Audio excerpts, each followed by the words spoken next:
دیکھیے جہاں تک تاریخی اور ملی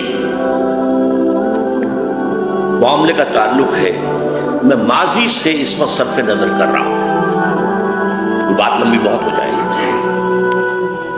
البتہ میری کتاب سابقہ اور موجودہ مسلمان امتوں کا ماضی، حال اور مستقبل یہ موجود ہے، اس کو پڑھیے۔ ماضی کیا ہے ہمارا، بنی اسرائیل کا ماضی کیا تھا، یہ دو ہی امتیں دنیا میں رہیں، امت سابقہ، امت موجودہ حاضر۔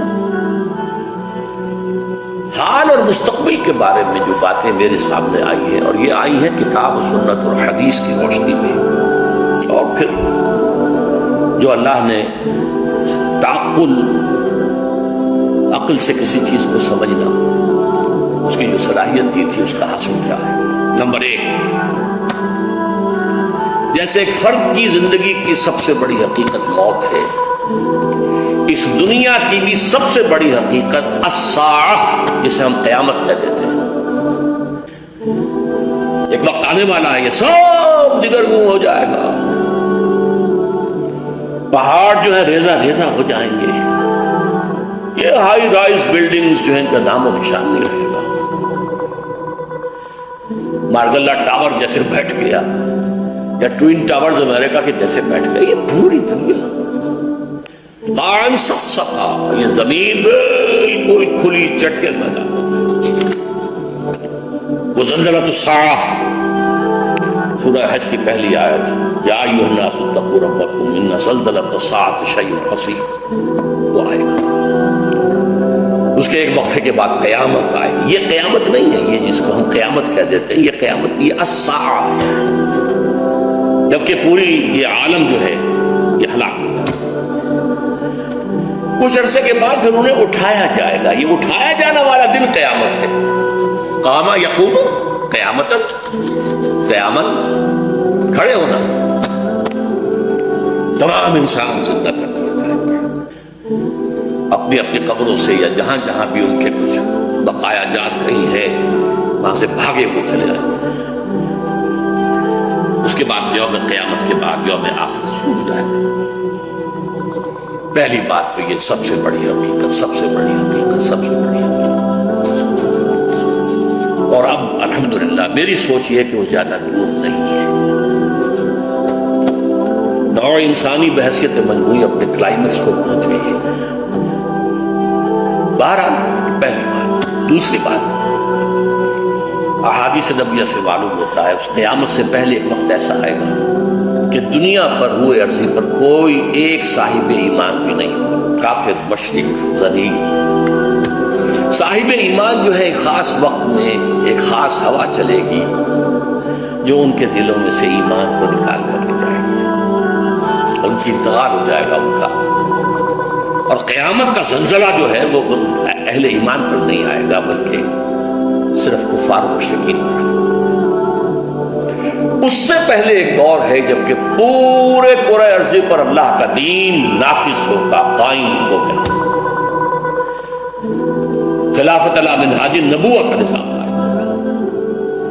یہ گویا کہ کلائمیکس ہوگا انسان کا۔ انسان کو بنایا گیا تھا خلیفۃ اللہ فی الارض،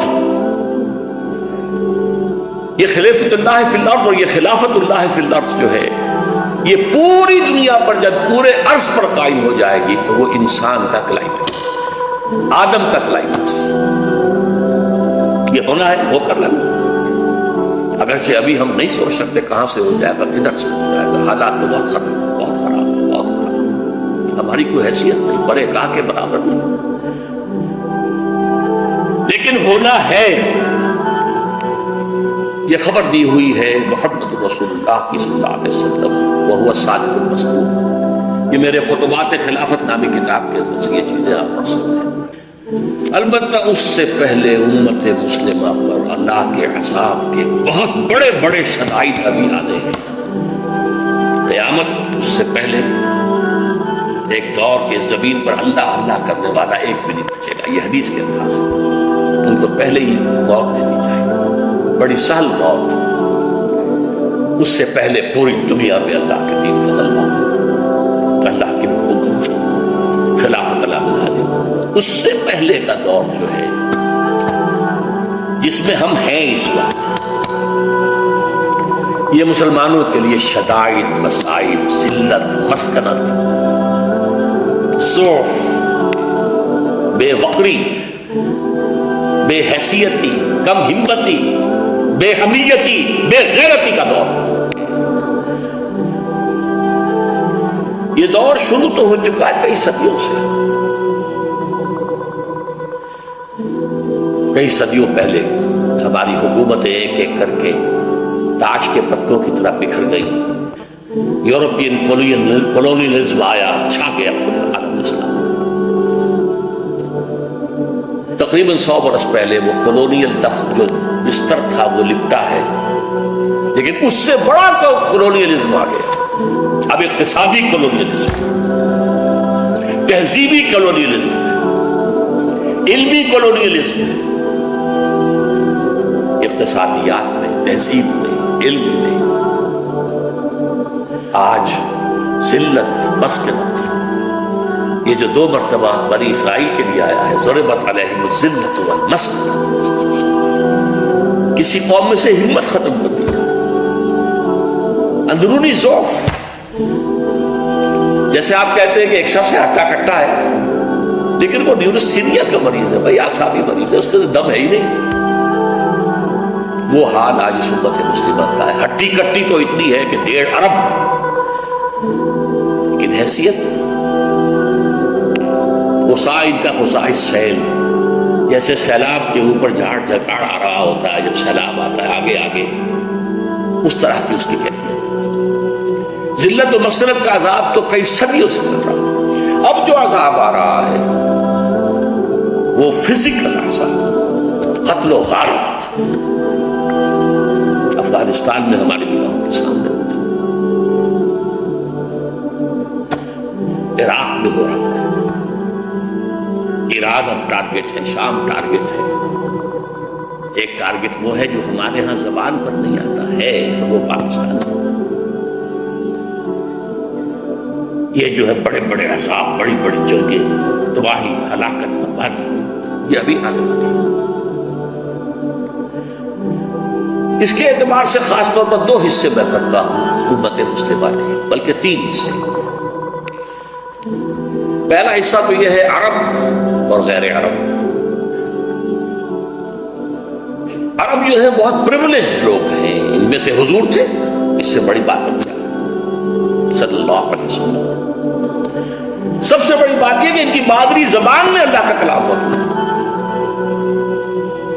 ہمیں تو پاپڑ بیلنے پڑتے ہیں، عربی زبان سیکھیں تو قرآن اپنی آنکھوں سے پڑھیں، ورنہ زیادہ زیادہ ترجمہ پڑھ لیں، اور ترجمہ جو ہے انسپائر کر نہیں سکتا ہے انسان۔ اب اگر انہوں نے یہ کیا ہے کہ جیسے ہی کولونیلزم کا بستر ہٹا، عراق سے انگریز گئے، وہاں سے فرانسیسی چلے گئے، وہاں سے اطالوی چلے گئے وغیرہ، کسی نے اللہ کے دین کا رخ نہیں کیا، رخ کیا ہے تو یا ماسکو کا اور یا واشنگٹن کا۔ ان سے بڑا کرمنل اللہ کی نگاہوں میں کوئی نہیں، جن کے رتبے ہیں سوا ان کے سوا مشکل۔ ان پر تو جو عذاب آنے والا ہے، جس کی خبریں دی گئی ہیں احادیث کے اندر، میں تذکرہ کرنا نہیں چاہتا اس کو۔ یوں سمجھ لیجئے مبینہ طور پر جو ہولوکاسٹ پچھلی صدی میں سابقہ امت مسلمہ یہود پر آیا تھا، اس سے کئی گنا بڑا ہولوکاسٹ عالم عرب میں آنے والا۔ باقی جو غیر عرب مسلمان ہیں، ان میں خاص حیثیت جو ہے وہ پاکستان اور بنگلہ دیش کے مسلمانوں کی ہے، اور ثانوی درجے میں بھارت کے مسلمان۔ انہوں نے ایک ملک تقسیم کرایا اور بڑی خونی تقسیم ہوئی، لاکھوں انسان مرے، کروڑوں انسان ادھر سے ادھر ہوئے، کس لیے؟ اسلام کے لیے۔ پاکستان کا مطلب کیا ہے؟ یہ اور کہیں نہیں ہوا، یہ جاوا سماٹرا میں نہیں ہوا، یہ کہیں اور نہیں ہوا، یہ ایران میں نہیں ہوا، یہ کہیں نہیں ہوا، یہ صرف اس میں بھارت کے مسلمانوں نے سپورٹ کیا اور آزادی دلوا دی۔ پاکستان کچھ 2 خطوں پر مشتمل تھا، کرو بھیا، جو ہم پہ گزری سو گزری، جو ہم پہ گزرے گی سو گزر جائے گی، چھوڑو تم، جاؤ کرو۔ لیکن ہم نے کچھ نہیں کیا۔ اللہ سے وعدوں کی خلاف ورزی کی، غداری کی، بے وفائی کی۔ اس کی دو سزائیں جو ہم پر آ چکی ہیں، ایک عمومی منافقت، اللہ سے وعدہ کر کے پھر جاؤ گے تو نفاق دل میں ڈالے گا اللہ۔ یہ سورہ توبہ کی آیات 75، 76، 77 کا مطالعہ کر لیجیے گا۔ آج پوری قوم منافق قوم باللہ ماشاءاللہ۔ ہمارا دستور منافقت کا پرندہ ہے۔ منافق کون ہوتا تھا؟ بظاہر قانونی طور پہ مسلمان، حقیقت میں کافر۔ ہمارے دستور میں قرارداد مقاصد ہے، فلا دفاع ہے، فلا دفاع ہے، لیکن حقیقت میں کافر۔ ومن لم يحكم بما انزل الله فاولئك هم الكافرون۔ بنگلہ دیش کا معاملہ بھی یہی ہے۔ بھارت کے مسلمان تھوڑے انڈائریکٹلی اس میں مجرم ہیں، انہوں نے سپورٹ کیا تھا۔ اصل مجرم جو ہے پاکستان اور بنگلہ دیش کے مسلمان۔ یہ ہے، اس میں جو ہے اس سے علاج کیا ہے؟ اس کا نکلنے کی کوئی صورت ہے یا نہیں ہے؟ ایک ہی علاج ہے، ایک ہی علاج ہے، ایک ہی علاج ہے۔ دنیا کے کسی ایک سائزیبل ملک کے اندر اگر اسلام کا نظام پورا قائم کر کے دنیا کو دکھا دیا جائے اور چیلنج کیا جائے، come and see with your own eyes this is Islam, تب وہ شہادت علی الناس کی ذمہ داری بطور فرض کفایہ ادا ہو جائے۔ پوری امت نہ بھی ایسا کر سکے، لیکن امت کا کوئی حصہ، کوئی سائزیبل ملک یہ کر کے دکھا دے تو یہ پوری امت کی طرف سے فرض کفایہ ہوتا ہے۔ جیسے جنازے کی نماز کچھ لوگ بھی پڑھ لیں تو فرض کفایہ ادا ہو گیا، باقی سب لوگ جو بستی کے ہیں وہ اس سے مستثنیٰ ہو گئے۔ کوئی بھی نہ پڑھے تو سب مجرم، سب گنہگار۔ اس وقت ہم سب گنہگار، لیکن یہ کہ یہ 40 کروڑ کے قریب مسلمان جو میں نے آپ کو بتایا پاکستان، بھارت اور بنگلہ دیش میں ہیں، 30 کروڑ مسلمان عالم عرب کے ہیں، 40 یہ، باقی اور ہیں مختلف متفرق 70 کروڑ، یہ تیسرے درجے میں۔ اگر ہم کسی بھی خطے میں وہ اسلام کا نظام قائم کر کے دکھا دیں تو بحیثیت امت مسلمہ جو ہمارا فرض منصبی تھا، لِتَكُونُوا شُهَدَاءَ عَلَى النَّاسِ، لوگوں پر گواہی دو، یہ ہے اللہ کا دین، آؤ دیکھو، تو اللہ کا یہ عذاب ختم ہوگا، صورتحال تبدیل ہوگی۔ یہ میں نے ذرا عالمی سطح پر بات کی ہے۔ اب آئیے پاکستان۔ میں آج بھی اس کا قائل ہوں کہ پاکستان اسی کام کے لیے قائم ہوا تھا۔ علامہ اقبال کا فکر،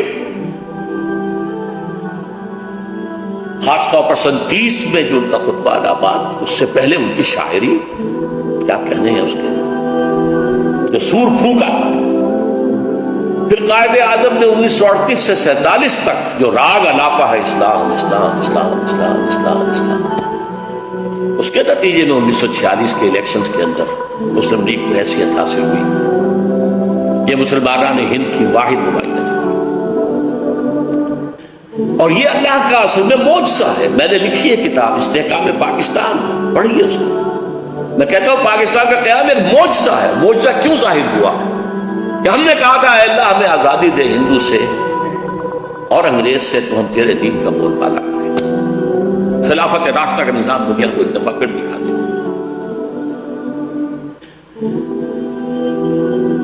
میں نے اسی لیے اپنی اس کتاب میں استحکام پاکستان میں قرآن اس پاکستان کے قیام کو معجزہ کہا، اور قائد اعظم کی شخصیت کے لیے میں لفظ استعمال کیا، معجز نما شخصیت۔ لیکن افسوس صد افسوس کہ ہماری پہلی نسل جو ہے وہ اس میں بالکل ناکام ہو، وعدہ خلافی کی ہے۔